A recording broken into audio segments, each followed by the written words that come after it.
Bonjour à tous et bienvenue sur le plateau de Bonjour chez vous.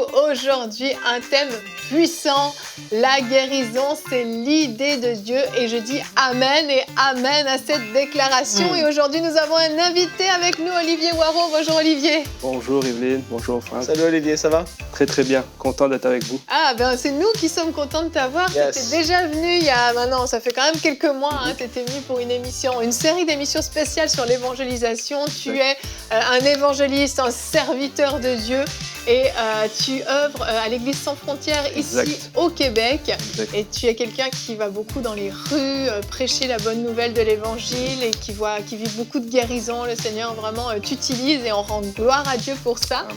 Et aujourd'hui, tu viens nous partager, tu vas être là 2 journées avec nous. On va vraiment avoir une série spéciale sur la guérison divine. Et demain, tu vas nous parler de l'imposition des mains, de ce que Dieu peut faire au travers de nous. Yes. À travers de nos mains, on peut vraiment être un canal de son onction. Donc, on en parlera demain. Mais aujourd'hui, Olivier, on va te faire travailler. Parce que non seulement tu fais la pensée du jour, mais en plus, tu vas répondre à 2 pasteurs. J'ai une question, c'est une émission un peu spéciale.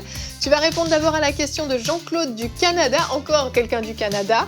Dieu peut-il envoyer une maladie à un chrétien pour l'éprouver ou l'enseigner? Et ça, c'est une question, à mon avis, que beaucoup se posent. Exact. Parce qu'il y a toutes sortes de choses qui sont dites. Ça, c'est sur ce sûr. thème-là.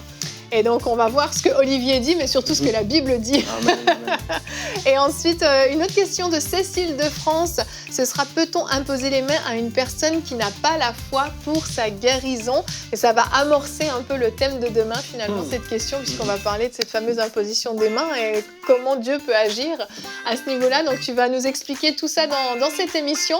Et Olivier, on commence avec toi dans la pensée du jour.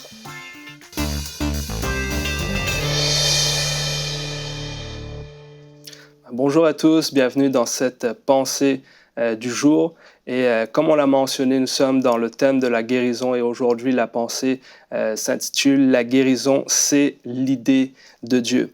Et j'aimerais simplement commencer par dire qu'aujourd'hui encore, malheureusement, beaucoup de personnes ne croient pas réellement ou ont une compréhension, une révélation limitée de la guérison. Beaucoup pensent que Dieu pourrait envoyer une maladie. Beaucoup pensent que quelqu'un ne peut pas être utilisé par Dieu pour exercer la guérison. Et j'aimerais simplement lire une pensée qu'un homme de Dieu a écrite. Et c'est un homme de Dieu aux États-Unis. Il a dit ceci: « Il y a 2000 ans, toute maladie était considérée venant du diable et la guérison venant de Dieu, un signe présent de la réalité du royaume de Dieu. Les choses se sont tellement désintégrées que beaucoup considèrent que la maladie envoyée ou permise par Dieu pour construire le caractère, que ceux qui poursuivent le ministère de guérison sont vus comme en dehors de la balance au mieux et venant du diable au pire. Ce qui est le plus déroutant est que ceux-là même qui considèrent que la maladie est approuvée ou envoyée par Dieu pour notre bénéfice n'ont aucun problème pour aller chez le docteur pour trouver une cure et être libre de la maladie. Ces approches insensées des Écritures doivent s'arrêter. Et j'aimerais simplement enchérir cette pensée en t'encourageant, en te disant que Dieu n'est pas confus. Dieu ne peut pas envoyer son Fils par amour pour toi, envoyer Jésus à la croix, mettre en place tout le processus de salut, la croix de Jésus.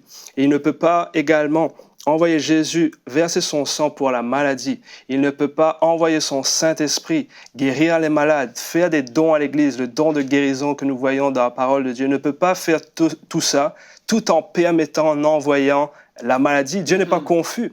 Donc, j'aimerais simplement te dire, t'encourager à revenir réellement à son cœur parce que la guérison, c'est l'idée de Dieu. C'est lui qui l'a initié en premier et dans son plan au ciel, il n'y a pas de malade. Et c'est ce que Dieu veut pour toi. Il veut te guérir aujourd'hui si tu as une maladie. Et il veut t'utiliser également si tu veux exercer le ministère de guérison.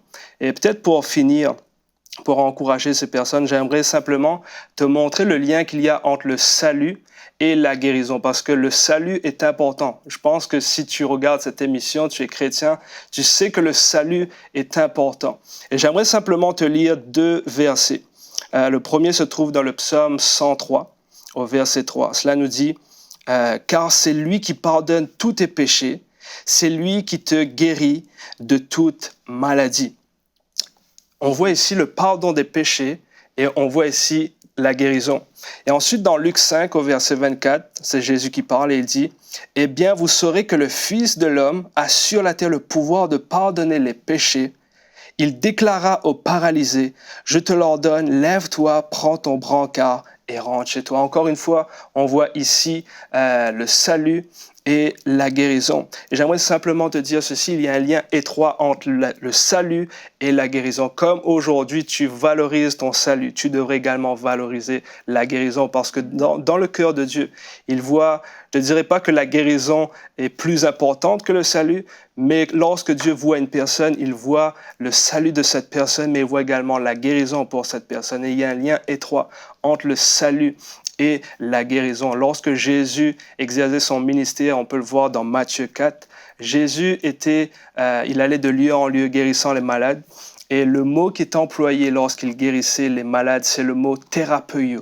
En fait, c'est ce mot qui a donné le mot thérapeute ou thérapie. En fait, Jésus avait réellement un cœur pour passer du temps avec les gens en exerçant la puissance de Dieu, mais bien plus, il prenait le temps d'exercer une thérapie, d'exercer une cure avec ces personnes-là.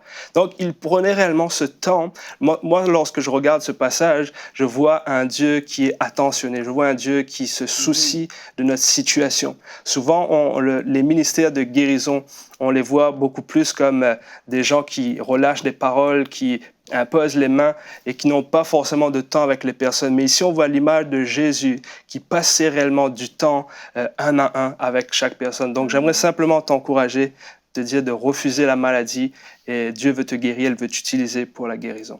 Amen. Merci, Yes. Olivier. Quand j'écoute ta pensée, et que tu expliques que Dieu n'est pas confus, c'est ce parallèle entre l'œuvre de la croix et Dieu qui envoie la maladie. Et quand tu mets ça ensemble, en fait, déjà quand j'ai lu ta pensée, je me suis dit, mais c'est tellement simple en fait, c'est tellement simple. Tu peux pas envoyer une guérison, faire couler le sang de ton fils précieux, l'envoyer vraiment à l'abattoir finalement, et puis ensuite pour les choses pour lesquelles il a payé le prix fort, dire bah tiens, je vais encore en mettre un petit peu par-ci, un petit peu par-là. Il y a une incohérence monumentale. Et comme tu dis, Dieu n'est pas confus, Dieu n'est pas incohérent.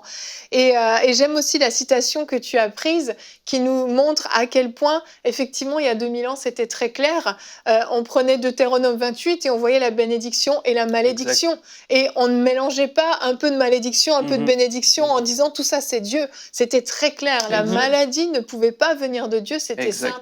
Mais ce qui s'est passé, c'est qu'au fur et à mesure des siècles, il y a eu des temps où la guérison divine ne s'est pas manifestée comme on l'aurait voulu. Et qu'est-ce qui se passe? On commence à déformer. Et petit à petit, ça nous arrange bien, nous humains, qui n'avons peut-être pas les résultats escomptés dans la guérison divine, de dire finalement, Dieu avait envoyé cette maladie, c'était une bonne chose finalement. Puisque Dieu n'a pas guéri cette personne, c'est que forcément, Dieu veut qu'elle reste malade parce que Dieu veut lui enseigner quelque chose par cette maladie. Et c'est un raisonnement humain qui n'est basé sur aucun texte biblique et qui fait des dégâts monumentaux. On va regarder notre verset du jour qui est dans Jérémie 33 au verset 6. « Voici, je lui donnerai quoi? La guérison et la santé. Amen. Je les guérirai et je leur ouvrirai une source abondante de paix et de fidélité. » Quel verset merveilleux. Amen. Quand je te présentais, Olivier, tu me dis j'aime ce verset. Exact. La guérison, c'est réellement le cœur de Dieu.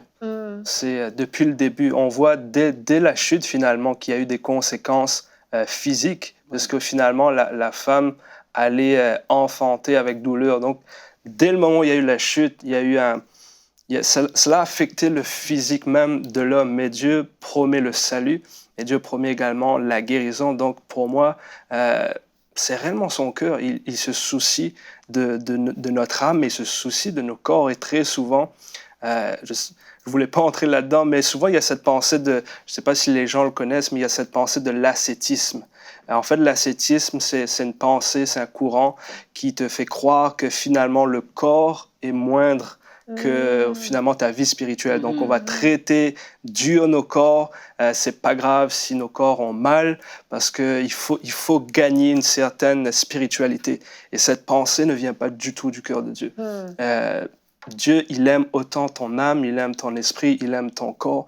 Et cette pensée de l'ascétisme a fait croire à l'Église que finalement, tu peux avoir une foi extraordinaire, une spiritualité superbe, et c'est pas grave parce que ton corps doit souffrir, c'est pas grave si tu es malade parce que finalement tu es en train de gagner le ciel, mais ça vient pas du tout du cœur de Dieu. Il veut guérir les malades et il veut t'utiliser pour guérir les malades. Amen. Moi, j'aime tellement quand tu regardes dans l'Ancien Testament et tu vois le cœur de Dieu qui était manifesté. Quand tu peux juste prendre le serpent d'airain qui a été élevé sur ce poteau et l'image de Jésus sur cette croix. Et tu te dis, mais comment Dieu voyait les choses à l'avance? Comment est-ce qu'il savait que son plan allait s'accomplir au travers de Jésus?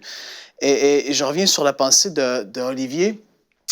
Et on a parlé de la guérison souvent dans Mon jour chez vous, quand même, Evelyne, ça fait un bout.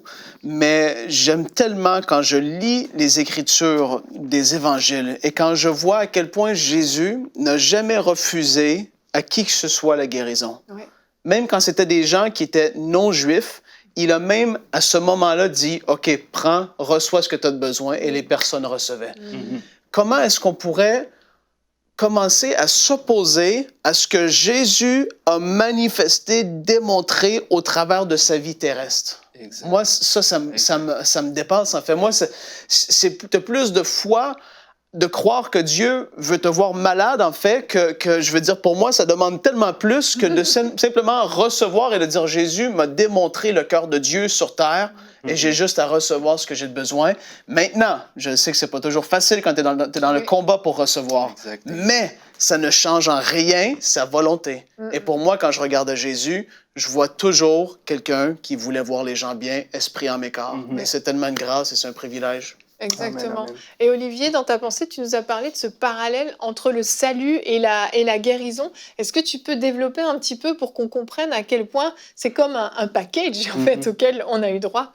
Déjà, même le mot salut, ce mot qu'on connaît bien, le mot sozo, contient également cette notion de rédemption, de salut, mais ça parle également d'une notion de guérison, finalement, de restauration.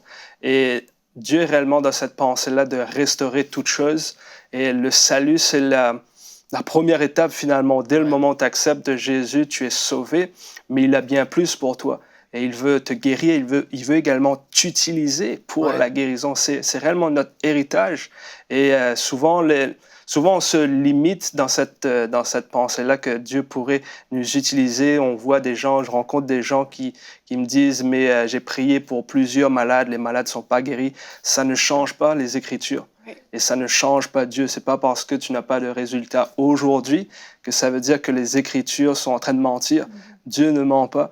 Dieu est fidèle. Dieu veut guérir. Même son nom, Jéhovah Rapha. Dans sa nature même, dans son nom, il guérit. C'est celui qui guérit. Amen. Donc, je ne sais pas qu'est-ce que je pourrais rajouter d'autre, mais simplement vous dire que la guérison fait partie même de sa nature. Il veut guérir, il veut relâcher la guérison, il veut t'utiliser pour la guérison. C'est vraiment quand on parle de la guérison, je me rappelle, j'étais en église avant tout le truc du COVID, et puis j'avais prêché sur la volonté de Dieu. J'avais exprimé aux gens la volonté de Dieu, où est-ce que tu la trouves en Jésus, en toute chose, en fait. C'est la volonté, c'est la doctrine parfaite, c'est Jésus. Et quand tu regardes à l'œuvre de la croix, et tu vois, comme tu dis, autant qu'il est mort pour les péchés, qu'il est mort pour notre guérison. Beaucoup ont voulu le garder au spirituel, à l'émotionnel même, mais quand ça revient au physique, et il faut une preuve tangible, c'est là que les gens ne veulent pas trop s'avancer. Parce que là, il faut vraiment du concret. Les gens disent « Ah, il a guéri son cœur, c'est beau, Jésus guérit ton cœur. » Oui, c'est beau, il guérit les cœurs, mais il guérit aussi des corps. Amen. Et puis en fait, il faut aller au-delà de tout ça. Mais quand tu dis « Il est mort sur cette croix pour pardonner nos péchés », c'est la même chose pour la maladie. Pourquoi est-ce qu'il refuserait le pardon des péchés à quelqu'un et non pas la guérison? Tu vois ce que je veux dire? Quand la foi est manifestée, la guérison va se manifester. Parce que Dieu, c'est ce qu'il recherche. Il recherche la foi. Un pécheur qui veut être sauvé va être sauvé. Quelqu'un de malade qui va être guéri va être guéri. Ça a été accompli sur la même croix, comme tu l'as dit, Olivier. C'est la même œuvre. Amen. Amen. Et Olivier, on va enchaîner avec la rubrique Pasteur, j'ai une question, parce que je crois que c'est important. Je l'ai légèrement effleuré tout à l'heure, mais on va creuser un peu tout ça. Donc Jean-Claude du Canada qui nous a demandé « Dieu peut-il envoyer une maladie à un chrétien pour l'éprouver ou l'enseigner ?» Et ça, c'est vraiment une question qu'on entend souvent, qu'on se pose souvent et qui revient. Et ça paraît simple de se dire que Dieu peut nous enseigner au travers de la maladie. Ça peut paraître logique même. Exactement comme tu le disais, il y a beaucoup de personnes qui se posent cette question. Et alors qu'on discutait, je pense qu'on a déjà commencé à à effleurer un petit peu cette question-là, mais je voulais aborder cela, je voulais la laisser pour la question. Mais Dieu, dans 1 Corinthiens 13, la Bible nous parle de l'amour et on sait que Dieu est amour. Ça nous dit que l'amour ne soupçonne pas le mal. Et lorsque tu le prends, tu remplaces l'amour par Dieu. Donc là, Dieu ne soupçonne pas le mal. L'amour ne soupçonne pas le mal. En fait, Dieu ne pense même pas le mal. Il ne peut pas, dans sa nature, penser le mal. Amen. Et je me tiens aujourd'hui, c'est malheureux parce que ça m'attriste, parce que beaucoup de personnes se posent encore cette question, beaucoup de personnes persécutent les gens qui croient en la guérison. Et souvent, ça m'attriste de voir l'Église encore affligée dans de telles choses, mais Dieu veut réellement guérir. Lorsque je regarde ce passage du psaume 105, si je ne me trompe pas, où le peuple d'Israël quitte l'Égypte, ça nous dit que le peuple d'Israël ne chancelait pas. Et lorsque tu étudies ce mot, ça nous parle qu'au final, ils n'avaient pas d'infirmité. Ce peuple-là a expérimenté une protection surnaturelle à cause du sang d'un agneau. À combien plus forte raison aujourd'hui, on pourrait expérimenter une protection surnaturelle contre la maladie avec le sang de Jésus. Donc, aujourd'hui, j'aimerais encourager chaque personne, refuse la maladie. Si aujourd'hui tu as un symptôme, si aujourd'hui tu as une maladie incurable, peu importe son nom, le nom de Jésus au-dessus de tout nom. Et refuse cette maladie, sois déterminé pour recevoir la guérison, parce que Dieu n'envoie pas. La maladie n'a rien à t'enseigner là-dedans. Je connais aucune personne qui enverrait une maladie à ses enfants pour les apprendre quelque chose. Donc, pour moi, j'aimerais t'encourager réellement à creuser ce que la parole de Dieu dit réellement sur la guérison. Trouve le cœur de Dieu. Il veut guérir. C'est un bon Père. Il est fidèle. Il veut ton bien. Amen, amen. Bien, on sait que beaucoup sont passés par des temps de maladie et ont obtenu leur guérison et disent, moi j'en suis ressorti, grandi. Mais c'est pas la maladie qui a enseigné, c'est la guérison qui est venue après qui a enseigné. Parce que ce temps, ce combat de la foi pour recevoir ta guérison, pour te relever, c'est là au fait où tu es enseigné, mais c'est dans le bon en fait. C'est pas dans le mauvais. Et c'est là où on a tendance des fois à mélanger les deux, puis finalement à se perdre. Parce qu'en réalité, Dieu nous enseigne, il a sa parole, il peut nous enseigner par tellement d'autres moyens. Pourquoi nous rendre malades? Effectivement, il y a une incohérence par rapport au cœur de Dieu qui est bon. Je te rends malade et comme ça, après, je pourrais te guérir. Il y a une incohérence, vraiment. Et beaucoup de gens vont se fixer, la majorité d'entre eux vont se fixer sur l'Ancien Testament et l'Ancienne Alliance. Et tu ne peux plus te mettre sous le joug de l'Ancienne Alliance. Et vraiment, il faut détruire cette mentalité-là parce que ce que Dieu a révélé de lui-même dans l'Ancien Testament, c'était une chose. Il ne change jamais, mais il a parfaitement démontré qui il était, comme je reviens à dire, au travers de Jésus. Et nous, sous la Nouvelle Alliance, tu ne peux même pas te remettre sous les mêmes jougs. Tu ne peux pas commencer à jouer à ça. Si tu veux, avec ça, tu vas te remettre sur tous les autres jougs de la loi et toutes les autres choses qui vont en venir avec. On est héritier d'Abraham selon la descendance. La bénédiction a été transmise, mais la malédiction a été brisée par Jésus-Christ. Et ça change toutes les choses, en fait. Il faut vraiment équilibrer et se mettre sous la bonne alliance là-dedans. C'est hyper important de comprendre ça, parce que c'est vrai que sinon, on peut avoir du mal à comprendre. On lit l'Ancien Testament, on lit le Nouveau, on a l'impression que ça se contredit, en fait. Alors que pas du tout. Il y a Jésus qui est venu au milieu, et Jésus est venu accomplir en fait, toutes les promesses que Dieu n'avait pas pu accomplir dans l'Ancienne Alliance. Tellement qu'il est bon, il a juste fait transmettre la bénédiction d'Abraham, mais pas la malédiction. Oui. J'en reviens à ça. Il a trouvé une façon que la bénédiction se transpose sur nous, mais la malédiction a été portée par Jésus. Galates 3,13. Maudit quiconque est pendu au bois, et il a porté à notre place cette chose. Avant qu'on passe à la deuxième question, j'aimerais qu'on puisse prier. Je pense vraiment que c'est le bon moment pour prier, parce que on a compris, Dieu n'envoie pas la maladie, d'accord, mais il n'empêche qu'il y a des gens qui sont malades et ça ne fait pas d'eux de moindres chrétiens ou autres. Et je veux vraiment qu'il n'y ait aucun jugement sur qui que ce soit. Je pense qu'autour de cette table, on a tous déjà expérimenté la maladie, on a surtout tous expérimenté la guérison et la guérison est disponible. Dieu n'envoie pas la maladie, mais le diable est méchant, le diable est mauvais, il vient pour tuer, il vient pour dérober, pour égorger et il envoie la maladie. Et peut-être que vous, à la maison, vous nous écoutez en ce moment et vous êtes dans des souffrances terribles, vous êtes peut-être même sur un lit d'hôpital. Et Olivier, j'aimerais que tu puisses vraiment prier pour ces gens-là, parce qu'on l'a dit, la guérison, c'est l'idée de Dieu, c'est le plan de Dieu, et la guérison va se manifester aujourd'hui dans des vies. J'aimerais simplement attirer ton attention sur ce que Jésus a fait. Ouais. La Bible déclare qu'il a envoyé sa parole et qu'il les guérit. Et ce mot envoyer, c'est le mot shalak. Il envoie une parole pour te guérir. Et aujourd'hui, j'aimerais être en accord avec les personnes sur ce plateau pour envoyer une parole là où tu es et déclarer la guérison. Seigneur, nous déclarons la guérison sur chaque personne qui regarde cette rubrique maintenant même, Seigneur. Dans le nom de Jésus, nous voulons prendre autorité contre toute maladie, contre tout symptôme, contre tout mensonge, Seigneur, contre tout faux raisonnement. Et nous déclarons la guérison divine dans le nom de Jésus. Ces maladies qui se transmettent de génération en génération, nous les brisons dans le nom de Jésus. On a déclaré que tu avais des maladies incurables. Je déclare que le nom de Jésus-Christ, c'est au-dessus de toute maladie. Et que maintenant même, tu reçois ta guérison, tu reçois ta percée, tu reçois ton miracle dans le nom de Jésus-Christ. Juste reçois-le parce que Dieu veut te guérir. Amen. Amen.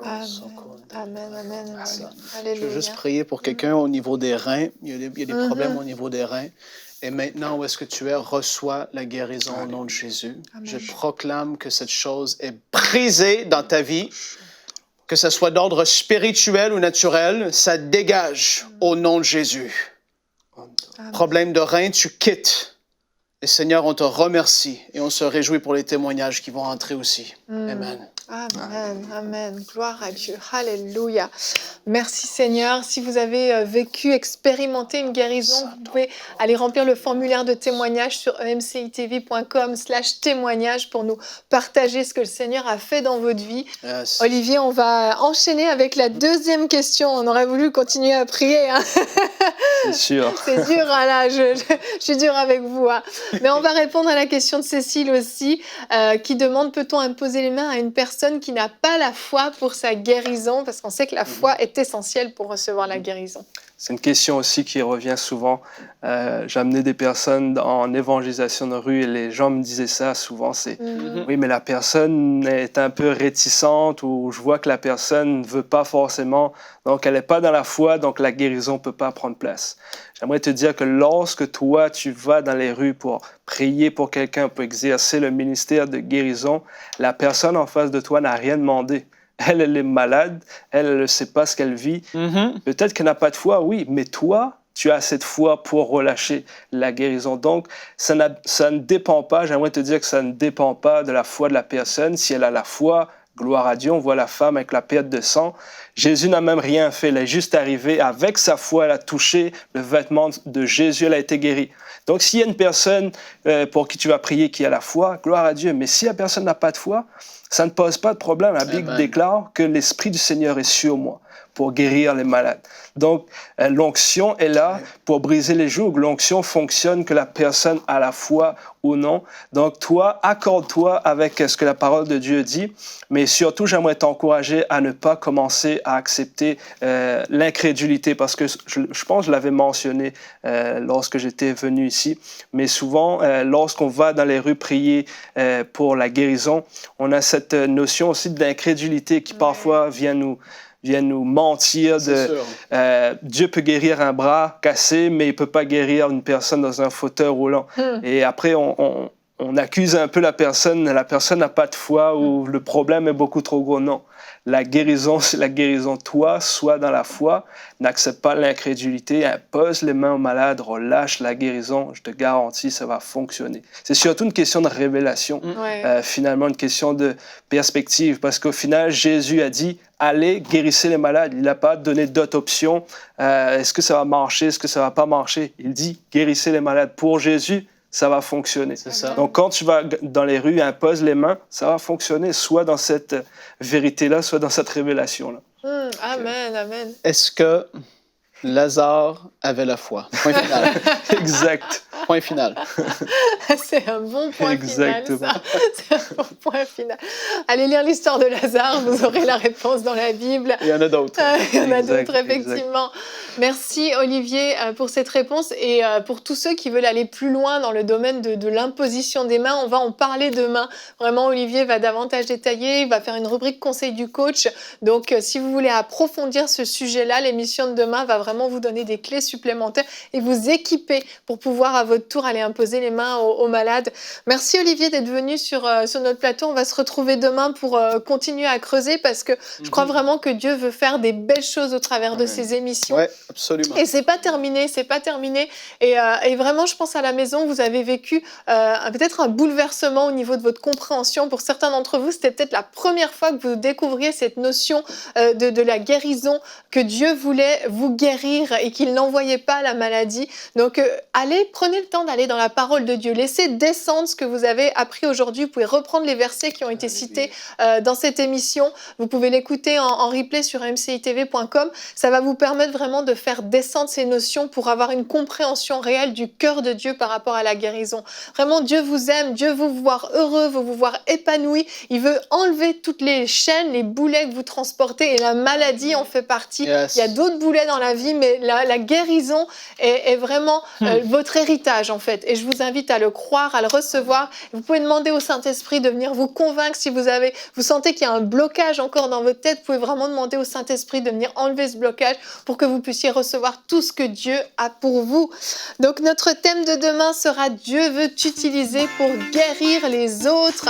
Et nous disons Amen à cela, nous y croyons. Et comme je le disais, Olivier sera là pour faire une rubrique conseil du coach. Donc demain, on va parler de l'imposition des mains, on va continuer sur la guérison divine et vous allez être grandement bénis. Yes. Allez, bonjour chez vous.